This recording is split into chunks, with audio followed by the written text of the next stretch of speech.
What is up, everybody? This is Mason with the Next Guy Up podcast. I got Zach here. I got Tinsley here. And guess what? We are all smarter than AI. Again. I really hope someone out there listening is taking these bets. Me too. Two weeks in a row. We have cashed our parlay. Apparently my leg of the parlay likes to do nothing the first half of the game, if anything, and then let us sweat it out a little bit. But we've had a good time with these bets. We'll have another one cooking next episode, so stay in for that. But how's everybody doing? How's the football watching? How's everybody's day been? It's great. It's been great. Made some buffalo chicken dip today, so that was good. Good. It's always good to have some buffalo chicken dip while you're watching NFL football. The games were a little crazy today. First half of most of the games were looking towards blowouts, and then it all got kind of wild there at the end. Some comebacks. It was a good weekend of football. We'll definitely dive into that. So everybody on the pod, we've all won our games this week. Oh, wait. No, we haven't. Tinsley's. We are putting a perfect weekend together, Mason. Wow. He was just talking about how stressed he's going to be about this game. And so, my stress is no more. Of course. That's fine. We want to talk about how you didn't even want to win your game. You wanted to lose. I said, and I quote, "I don't know what I want." We know what that means. If I would have said gun to head right now, what do you want? You would have like Telos. Well, so I would have probably said blowout. Yeah, you had a shot at that, and then the Cardinals are just they're so bad. What is going on with them? Like, yeah, Kyler Murray's rough. He does not want to be there. Quarterback. Did you see the thing I saw where I guess they're doing an interview about the new training facility that's going to open up in 2028 for the Cardinals, and he said, "Yeah, I hope I'm still here for when it opens." Like, wow, that's not good. I would not be surprised. I think he's a guy who's going to be on the move. There'll be like a kind of sneaky new head coach candidacy this year, I think. It's just not clicked with Gannon. Nick Sirianni tree and all. Those guys like to stay on the hot seat. Just like Nick Sirianni. Got a loss today, by the way. Sykin, he's lucky he found Daniel Jones because they're, or else he'd be on the hot seat. And Nick Sirianni is going to be, he keeps this up. Blew that big lead against the Broncos. His seat's 10 degrees warmer than it was last week. I'll tell you that. Well, you definitely need to get that clip and put that on the TikTok, because I think that is as hot as a take as Nick Sirianni's hot seat is. I'm just kidding. They're probably pretty similar. Okay, so we got some football to dive into. What do we want to start with first? Which categories, or was there anything loose laying around anyone want to pick up? I guess that is part of it. Best of the rest. Yeah, best of the rest. Stuff. Yeah, that one didn't end great for us. We were off pretty bad for the first time, maybe. We blamed Butch Jones last week. It was his fault. This week, we just picked some teams that had some unknowns. We went pretty hard for New Mexico, who just beat the team that just beat Penn State. So that's pretty confusing. So does that mean New Mexico should be ranked? That means San Jose State should be ranked. Oh, yeah, San Jose State. Because they just beat New Mexico. Yeah, that's pretty confusing stuff there. Just to be clear, who knows? Not me. And how a team loses to New Mexico and then beats Penn State in like a 4-game stretch is beyond me. I don't know. Yeah, I don't know, man. It's wild times. What a strange world we live in. we called the under. I think the final score was like 35 to 27. It was not close. Flew over. And we also thought New Mexico had the edge. They did not. Turns out. It was a pretty competitive game. It was close.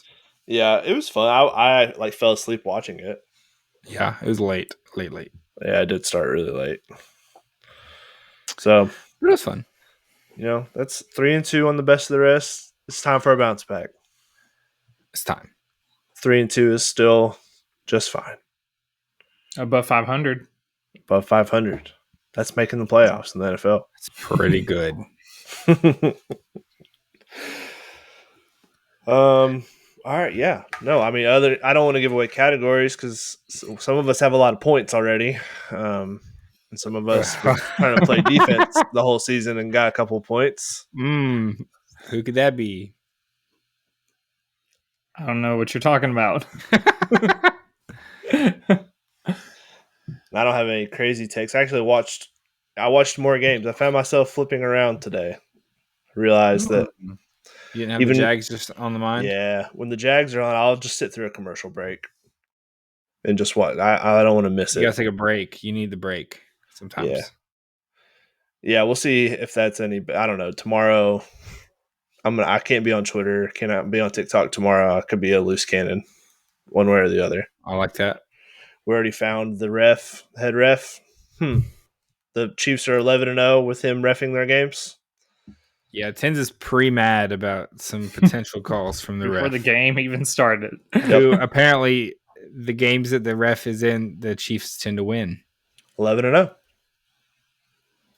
And the Chiefs have won a lot of games in the last 7 years. 11-0 is a little sketchy, and the guy has a job as a professor at Texas Tech. Who went to Texas Tech?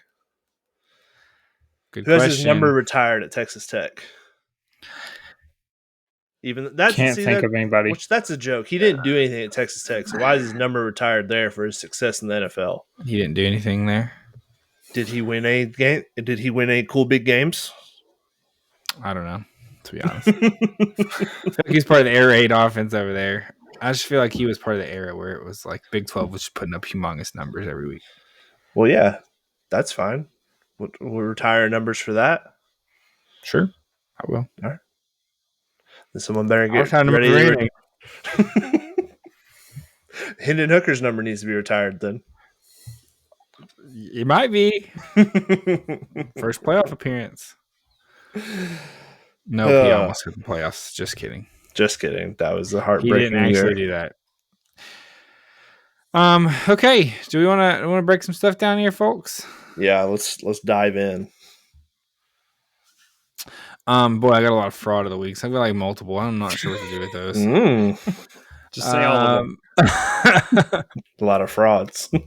I really do have multiple frauds. Okay. So first of all, we have game of the week. A game of the week. I am going to get us started off with Texas, Florida.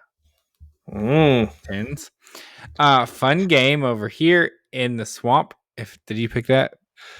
No. Oh, okay. I see. Never mind. Okay. Yeah, because I picked college and NFL, so I got to stay on my toes out here.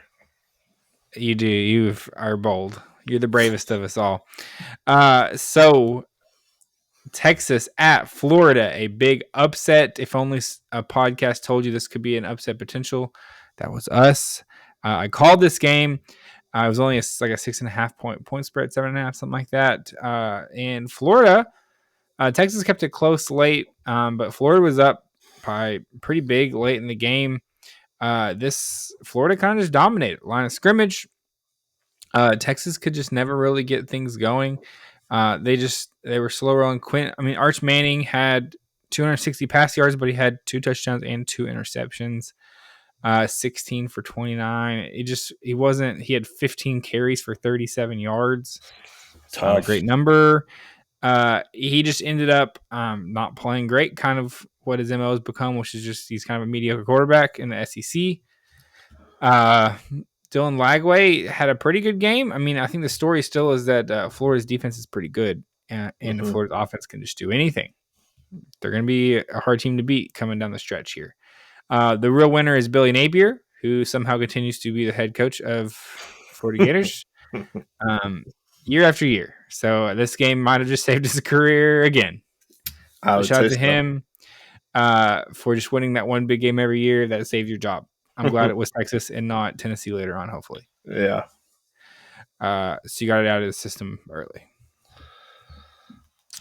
Okay. Tens. Game of the week. All right. So I'm going a little unconventional here with my game of the week, but it is going to be the Panthers against the Miami Dolphins. The Dolphins were up at 1 point, 17-3. Panthers come all the way back, winning 24-21.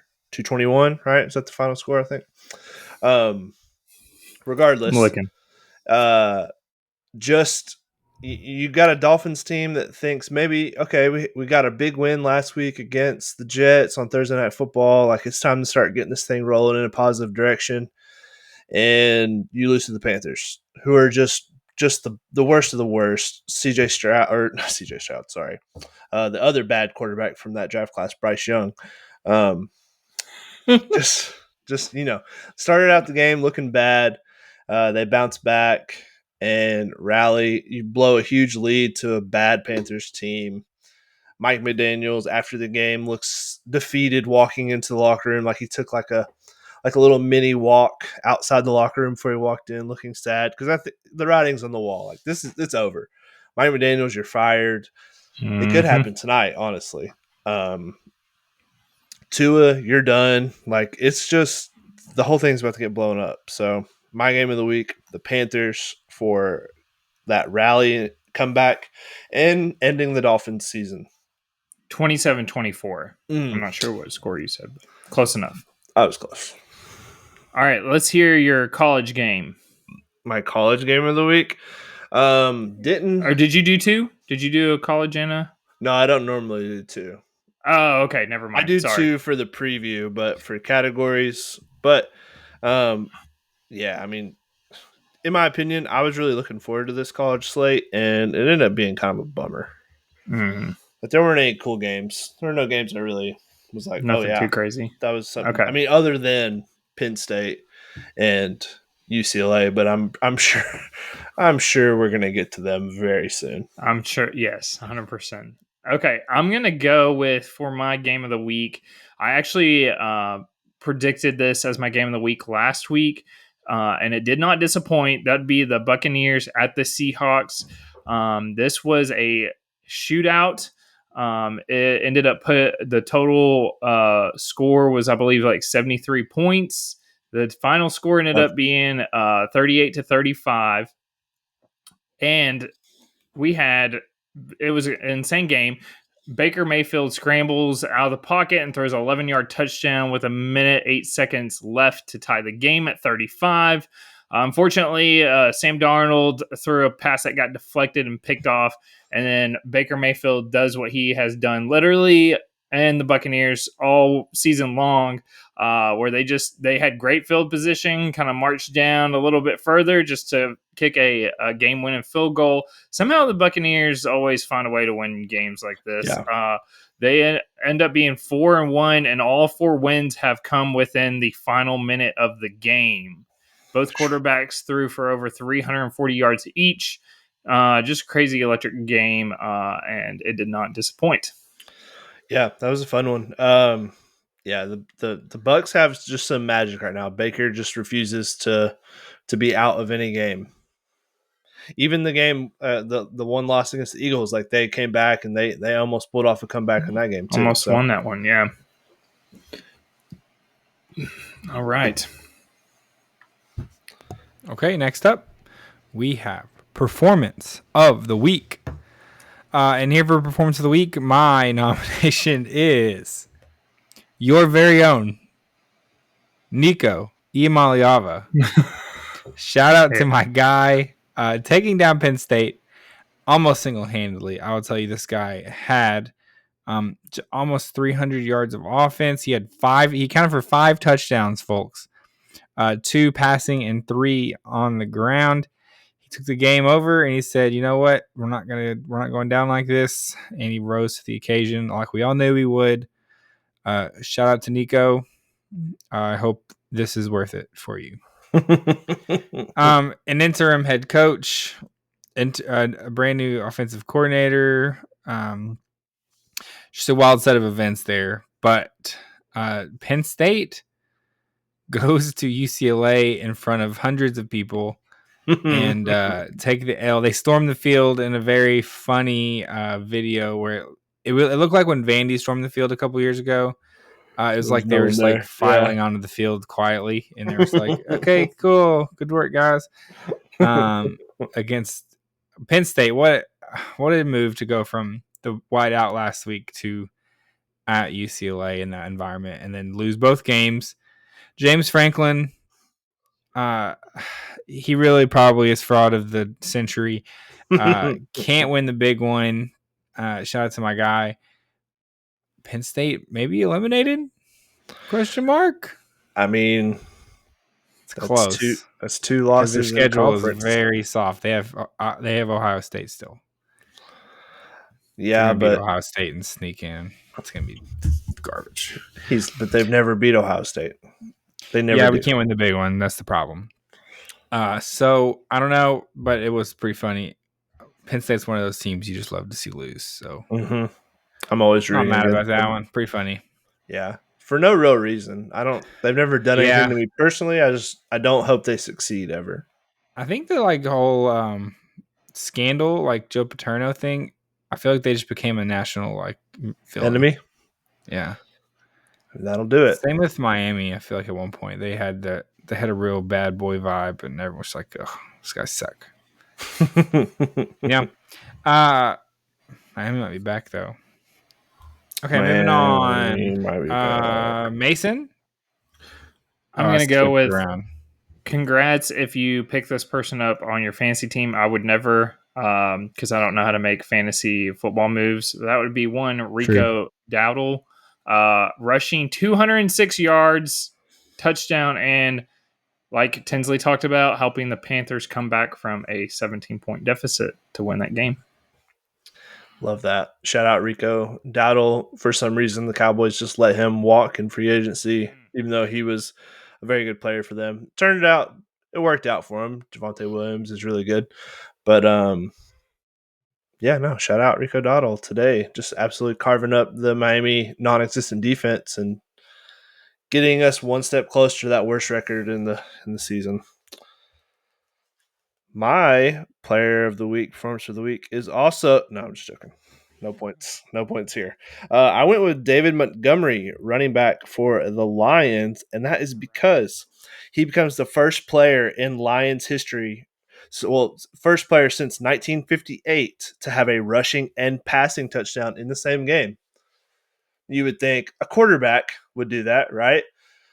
Quarterbacks get rushing touchdowns all the time. Obviously, they throw the ball. But no, not since 1958 has a Lions player done that. So he threw a touchdown pass today and also rushed for one. He's from the Cincinnati area. His family lives there. They kept doing cutaways. His sister has a lot of health issues, and she's paralyzed in a wheelchair. And so he wanted to show out for her today. And so he did that by breaking a long-standing Lions record. That's awesome. I did not know that about that record. Popped up on my screen. He was very big in a couple bets and parlays for me. So I was like, all right, well, shout out David Montgomery. There's some trick play magic out there today. Yeah, everyone kind of thought they wouldn't be doing as much trick plays without Ben Johnson. Turns out the Lions can just do whatever they want. They can just run all the creative trick play stuff, no matter who's calling the plays. Because, low-key, Dan Campbell is an offensive-minded coach and helps create all this stuff. Everybody just thinks he's probably a more defensive, old-school type coach because he's big and muscular and listens to Metallica and likes to drink black coffee. But he's actually probably an evil genius behind the scenes. Metallica and drink black coffee. I like that. That's what he likes to do. He likes to buy people's kneecaps. All right. Moving on. Feel good? Feel great. Surprise of the week. Because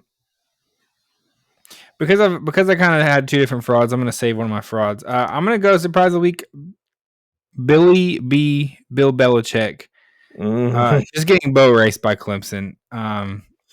This is a surprise for the whole season more than just this one game, I think. I came into the season just really wanting Bill Belichick to I felt like there's no way he was just going to roll over and die on the sideline, and that's what he's done. He's given up. Jordan has done a very poor job of motivating him. It seems like he has nothing to live for anymore, nothing to work for, nothing to play for. I don't know why I just feel like he gets up every day. He's like, why did I decide to do this? This is the worst. I think the odds of him being the head coach of North Carolina next season are just so low. I just feel like he's having a terrible time. I expected more out of Bill here. Thought he had more fight in him. I think he's done. He's cooked. Tom Brady doesn't play for the. I think this is true. North Carolina, so I'm gonna zig from that. Okay, I like that. These aren't his guys. Prove me wrong. These aren't his guys. They didn't do a ton in the transfer portal. Yeah, who was in control of the transfer portal? Well, it was his first season. He's trying to figure it out. Okay, yeah. He has flipped a couple 5-stars, including one guy from the University of Tennessee, a 5-star offensive lineman. He's coming back. Don't worry about it. Okay. You think he watched that performance and he's like, yeah, I want to play for that guy? I think Bill's going to get some guys. I think he might turn this thing around. I think we might have been a year early on our North Carolina bet take right there. Futures. I think he will not be the head coach of North Carolina Tar Heels next season. So I think North Carolina will win the ACC next season. Wow, we are so far apart. With Bill I think Belichick, you all should make some type of bet, some type of interesting bet, a punishment. Well, some will say. Well, we have two pretty steep different outcomes there. That's what I'm saying. Y'all are so far apart. And the exact middle can happen of Bill Belichick's there next year, but they're still bad again. They're like 6-6 and make a bowl game. Yeah. That's probably the most likely scenario. They're playing the Tax Slayer Bowl in Jacksonville. That's probably January morning. That's maybe worse than just like whatever. I don't unless there's something in the contract where he has to coach a certain amount of years before his son gets to be the head coach, which is what the whole thing was about. Which could be true. I don't know the ins and outs of his contract there, but it just seems like a pretty bad situation. I'm not sure why you'd want to go play for a 75-year-old Bill Belichick at this point. He has all the juice in the world to pull recruits. You just feel like he could have got some guys in here that can actually play. It's true. So surprise, North Carolina's really, really bad at football. Yeah, they don't have a guy. Was that a surprise? They've made Clemson look good, which is hard to do this season. So, listen, all I know is they cashed the over. We cashed the over. We did. People were doubting. There were some doubters. There were people really worried about it because I said I hated the bet. But those people shouldn't be worried. We just can't emphasize enough that we've hit a 3-leg parlay 2 weeks in a row. That's pretty good. It should be the only bet any of us take. We'd be up if I just put all my money on that one. We'd be doing good. Yeah, if we just absolutely hammered it, because I've not hammered it. Yeah, except don't tell Mason, but I cashed it out at halftime. I didn't believe in Justin Fields. No. Justin Fields looked horrible, Mason. What do you want me to do? I still got a nice cash out of the team. They call him Mr. Cash Out. Dang it. If we're in the trust tree, I went and tried to cash out and it wouldn't let me. He ended up pulling it. Why y'all? He did, Mason. He looked so bad though. He did. Just the whole team. Something about my legs that I pick. It's like they just look horrible until the fourth quarter. I know. I should have trusted. That's okay. Okay. Don't tell Mason, but even though Mason, who's your surprise of the week? My surprise of the week. If you're just box score watching, this game actually looks closer than it was, and that would be the Lions and the Bengals. The final score was 37-24. However, going into the fourth quarter, the score was 28-3. I feel like the Lions did let off the gas a little bit, and that there was some garbage time touchdowns. You're probably like, well, what's that to do with your surprise of the week? I'm just surprised that they are still rolling out Jake Browning. Into the fourth quarter, what I talked about, he had 0 touchdowns and 3 interceptions. He ended up finishing with 3 touchdowns and 3 interceptions. Like I said, garbage touchdown.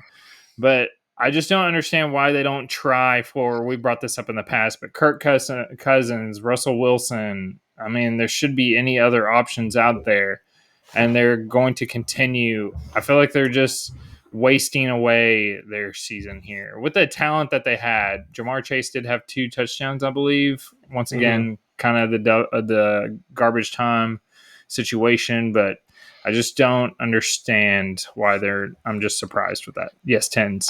There's a couple reasons. Their offensive line is really bad. And it's not all on the quarterback. I understand that. I just feel like they're kind of giving up. I feel like because they are a team that should compete probably for a playoff position. The Ravens are in the tank right now. The Steelers are just, I'm not buying a ton of stock in the Steelers, and the Browns are the Browns. But here's why the Bengals aren't going to do anything about it.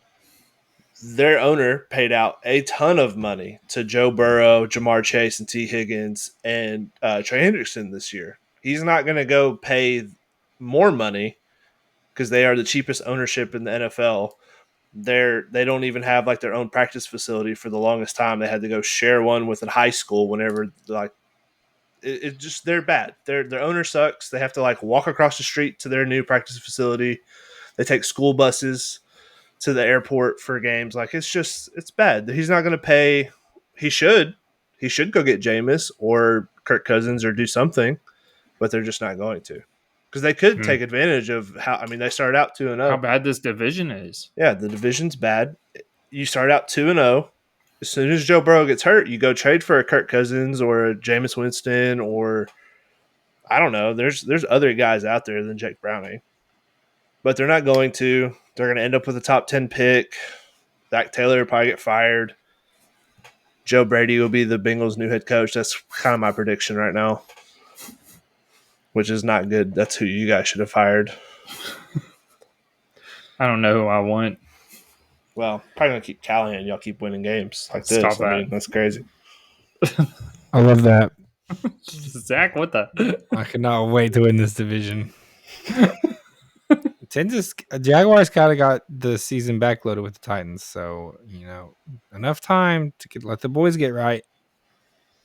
Huh? What? I let the Titans get back in the season? The Jags don't play the Titans till a little bit later. They're backloaded.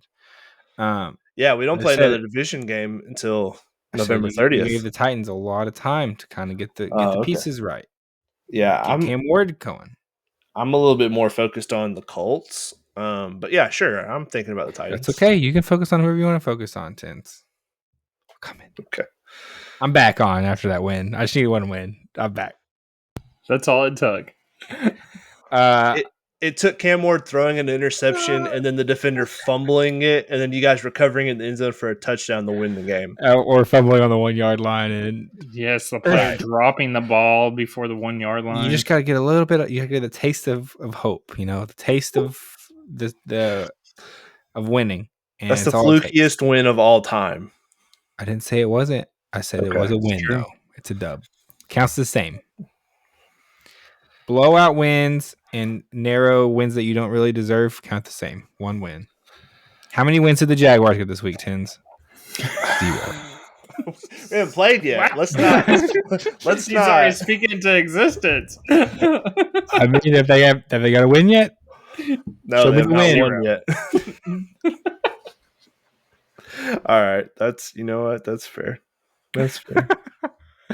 I want to apologize to anybody listening and they have this going on in their car. And I will not apologize. Zach raises his voice and literally is eating the microphone. For some reason, when he talks about the Titans, he needs to have the microphone in his mouth. I didn't make sure Dins is listening to me. Your whole car is rumbling because it's just Zach getting this close to the microphone.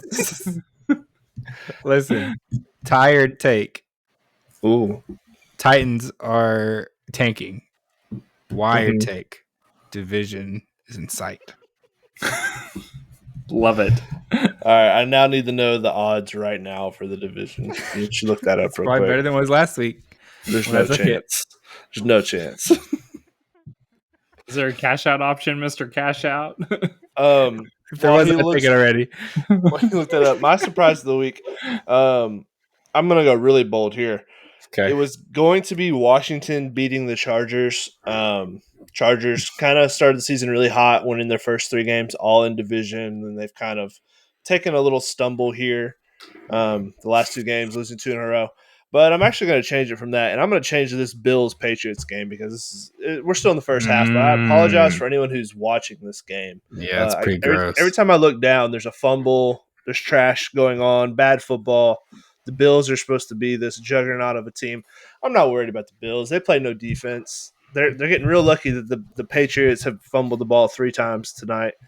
And your wideout looks terrible. You look like an off-brand Oregon Ducks uniform right now. Sad. Your last Sunday night football game in a historic stadium before you move to the new one, and you do this weird whiteout uniform that looks terrible, and you're going to lose because of it. Plus 25,000, by the way. If you bet $10 on that, $2,500. Guess what I got it at?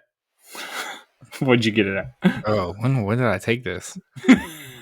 The day after. It was 2 weeks ago. No. Oh.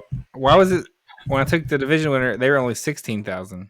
Because the Colts won again. They're so much worse. It's not just the Titans. You have to. The Colts and Texans both beat AFC teams today as well. That matters more towards if all 4 teams ended up 9-8 somehow, then the next thing goes to conference or division play. So say we all tied that somehow too. So then it goes to conference wins. I hear what you're saying, but it's double down. But you just don't care. I'm betting more. Bet more. Go for it. Just every bet that goes on a different team, it makes all the other teams odds. $1 to win 250. That's the easiest money ever made. Just take $1 out of your pocket and light it on fire. I mean, you're doing the same thing. Just go grab a lighter right now and do that on the podcast. I'm sure it would be very entertaining. Be a good clip. Made some nice money from a cash out this afternoon, so I got some money to spare. Okay, our last category here. We have fraud of the week. And boy, where there's some frauds around the college football landscape. I already listed a couple of them, so I'm going to go with one that's near and dear to my heart. I'm not going to pick Penn State. Fraud for sure. I'm not going to pick Texas. Neither of whom have won against a Power 4 team this season so far. You know who I am going to pick? Your Vanderbilt Commodores.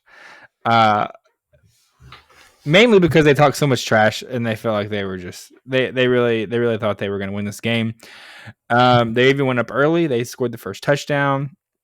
Immediately I texted the boys and I said, I'm putting a bet down on Bama. There's no way that Vandy pulls this off. We were right. We got money line at one point. Bama was in the plus money. We bet them. They immediately went and scored the next possession, and all was good in the world. Vanderbilt loses as they should because that is their place in this world. They had a nice little run. They're probably going to have a nice 8-4 season, which is very good for Vanderbilt. Diego Pavia will move on, and they will go back to 3-9 next season. I hope they enjoyed their moment in the spotlight. Vanderbilt fraud of the week. Zach, pretty good, sharp, better live betting. We talked about it before the podcast, but knows how to bet live games. Tell you what, he does. I smell a fraud when I see one, and Vanderbilt is that. Also, Florida. I bet on Texas to cover the spread at one point. It was getting absurd. Okay, Mason, fraud of the week. My fraud of the week is the Ravens when they don't have Lamar Jackson. I talked up the Ravens as a Super Bowl contender preseason and even talked about how well their defense is. This is the defense that let the Texans of all teams, Tim's a huge lover of all things CJ Stroud and Texans, just kidding. But they let them score 44 points to you at home, letting CJ Stroud dice you up, allowed him to throw 3 touchdowns, and now they fall to 1-4. Derrick Henry had like 31 yards. And I don't know how they're just not letting him, pulling a Titans and just letting him have like 20 carries during a game. But yes, you got Cooper Rush in there, but this whole Ravens team as a whole, just not just quarterback, but defense, offensive line, he can't do much. Just the whole team without Lamar Jackson, garbage, frauds. Some people are saying that the Lamar Jackson Ravens experience might be over. Might be time to hang it up. They're washed. Let him walk. I think he's due for a new contract after maybe not this year, but maybe next. And John Harbaugh, is he finally going to get fired? I mean, I think it might just be time for something new up there in Ravenland.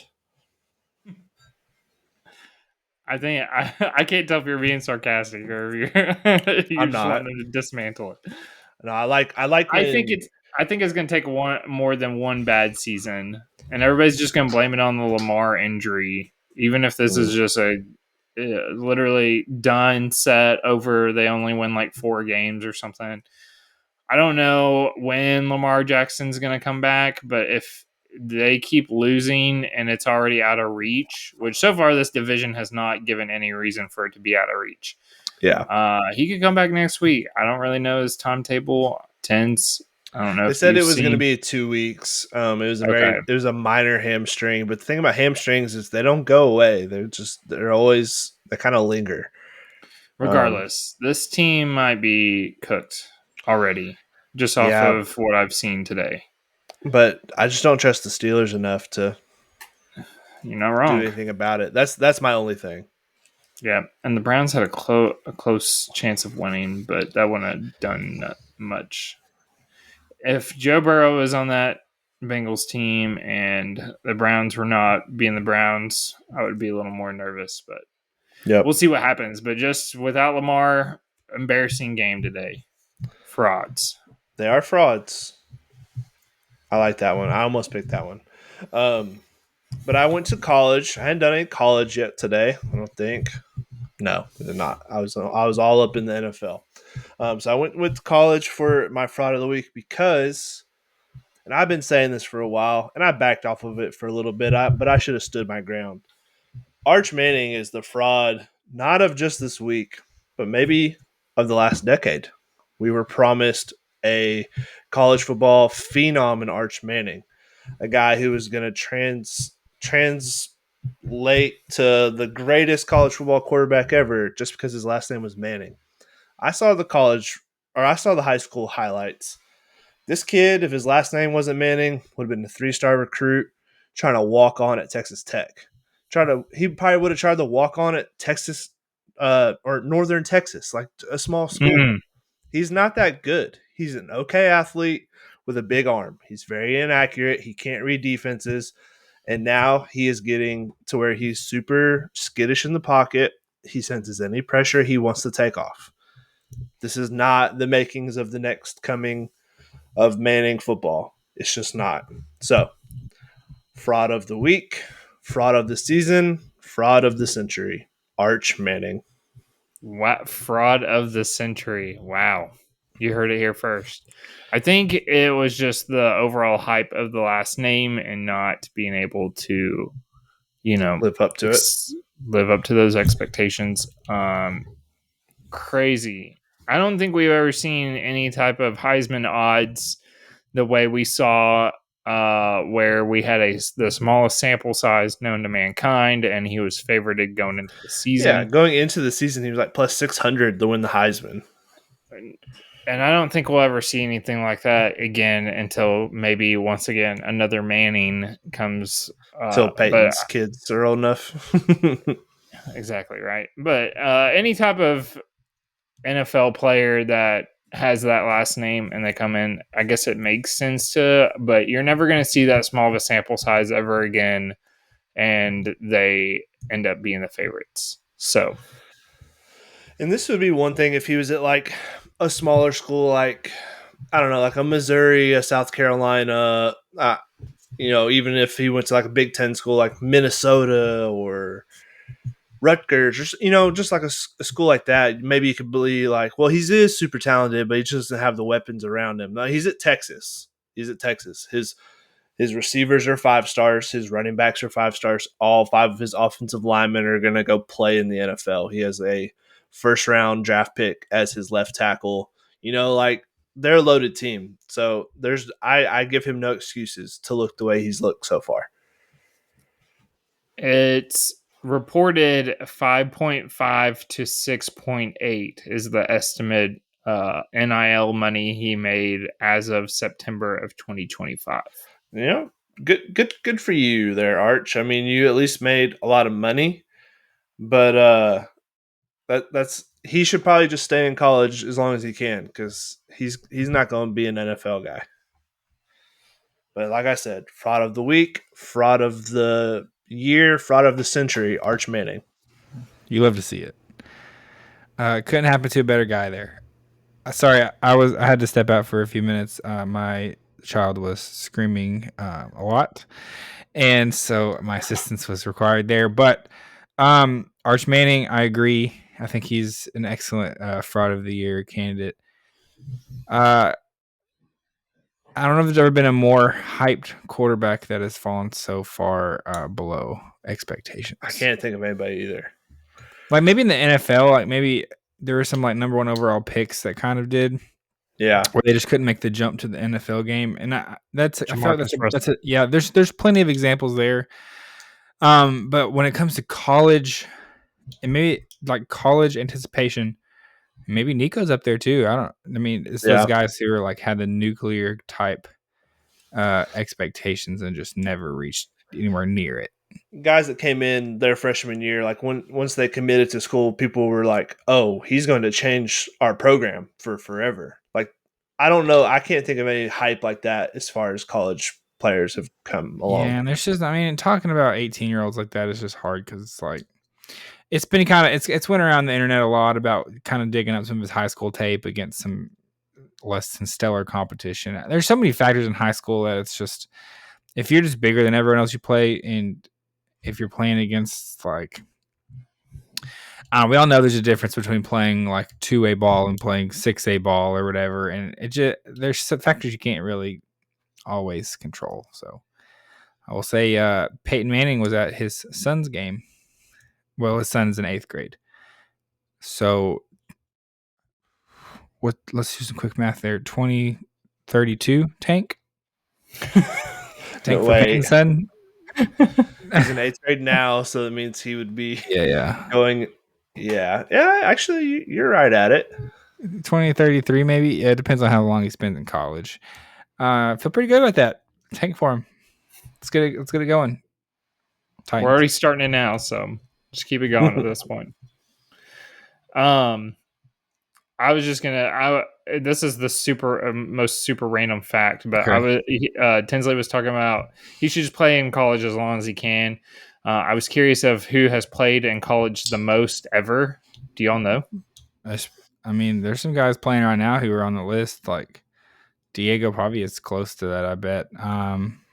Hendon Hooker was pretty close to that, I think. So this is a list of games, not seasons. Yeah, it's probably somebody in the COVID era because they got an extra season of eligibility. Well, according to, I don't know how much we can trust AI because they're suck at betting, but according to AI, this is Case Keenum with 66, but Dylan Gabriel with 63 games. Pretty crazy stuff. That's a lot of college football. Okay. I like 12-game seasons. That's like 5 full seasons, 6, 5.5 of like playing every game. Okay. While I have both of you here, I had an interesting question. This is a NFL question. Mm-hmm. Since we're at the end, and you can, if you don't want to hear any Jags Titans talk, you can log off now. Just end the episode. It's good. We're done. Tins. Yes. Would you rather the Jags go 13-4, but 2 of those losses are to the Titans, or 9-8, but you would beat the Titans twice? for the 9-8, do we win the division? Wild card spot. Okay.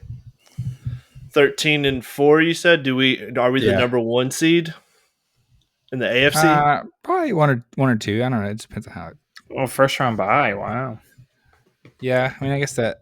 Probably. It's got to be the 1 seed. Hmm. Yeah, I would negotiating with you. Titans just have your number, huh?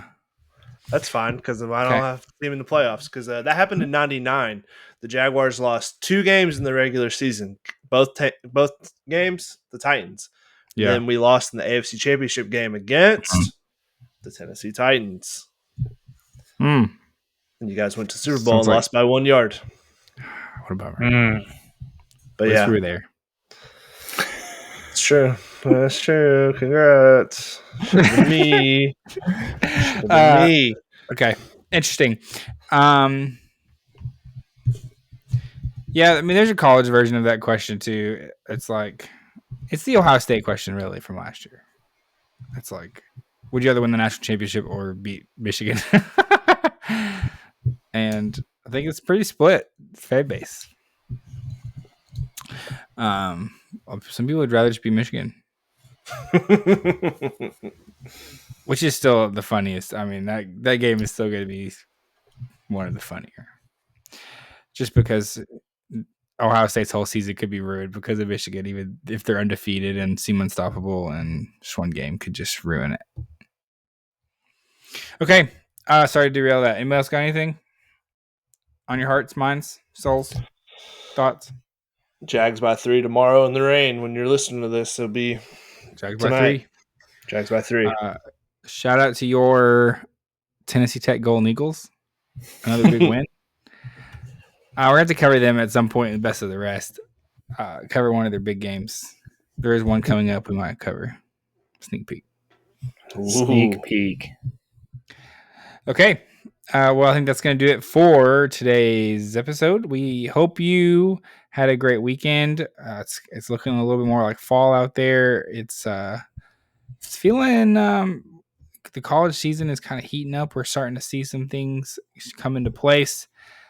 We're excited. So stay with us right here. Tins has been popping off on socials. Mason, as always, is doing numbers on the internet with his outlandish takes. So I gotta keep this streak alive. If you like that kind of stuff, the TikTok is great for it. We will see you back here for a full preview of next week's slate. Big weekend ahead. Huge weekend ahead. Oregon, Indiana, Red River, Texas. Shootout. We can say it. They can't say it on TV. We can say it. Somebody flag it. I dare you. Okay. And with that, we will see you next time.